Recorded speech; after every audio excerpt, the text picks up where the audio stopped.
Teman-teman, setelah kekuasaan Inggris berakhir di Nusantara, Belanda pun ternyata kembali menguasai Nusantara. Mengapa kembali menguasai ya? Dan bagaimana ya proses penguasaannya?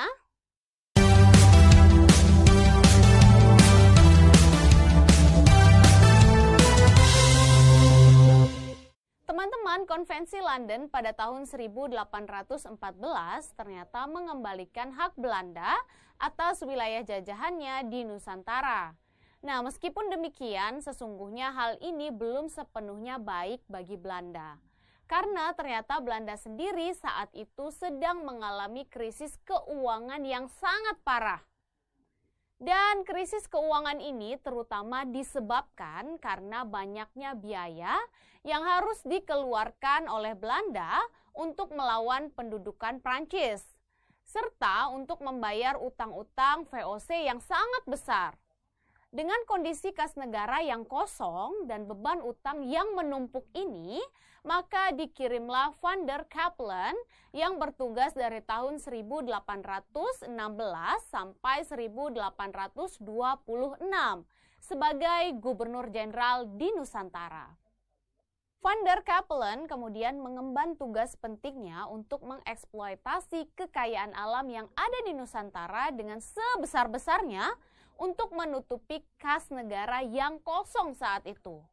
Nah, setelah Van der Capellen dikirim pula De Giesignis kemudian memiliki beberapa kebijakan seperti memantau para tuan tanah, kemudian memperbanyak komoditi ekspor seperti teh, kopi, gula, serta memantau masalah-masalah keuangan. Nah, intinya kedua gubernur jenderal tersebut melanjutkan kebijakan yang sudah pernah diterapkan oleh gubernur jenderal sebelumnya.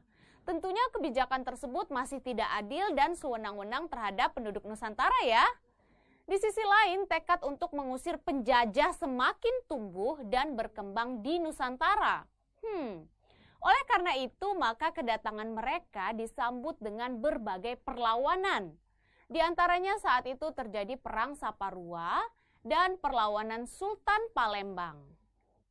Sementara itu, di negeri asalnya di Eropa, Belanda sendiri harus mengeluarkan biaya yang besar untuk menghadapi pemberontakan rakyat Belgia yang akhirnya lepas dari Belanda pada tahun 1830.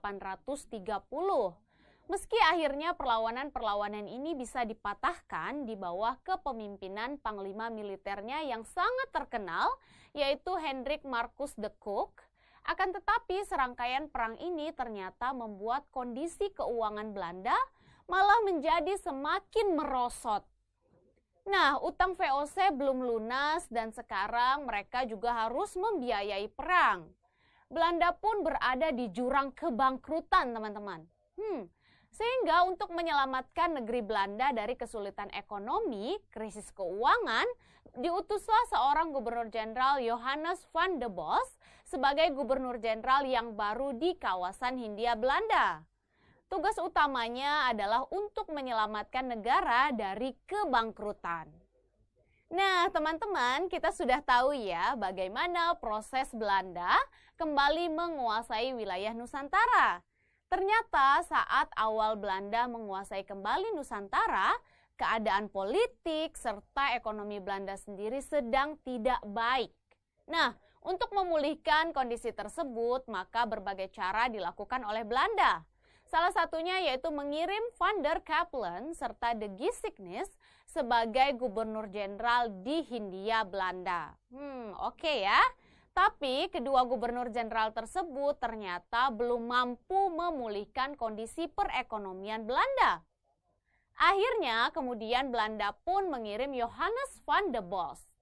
Lalu cara apakah yang dilakukan oleh van der Bos untuk memulihkan perekonomian Belanda?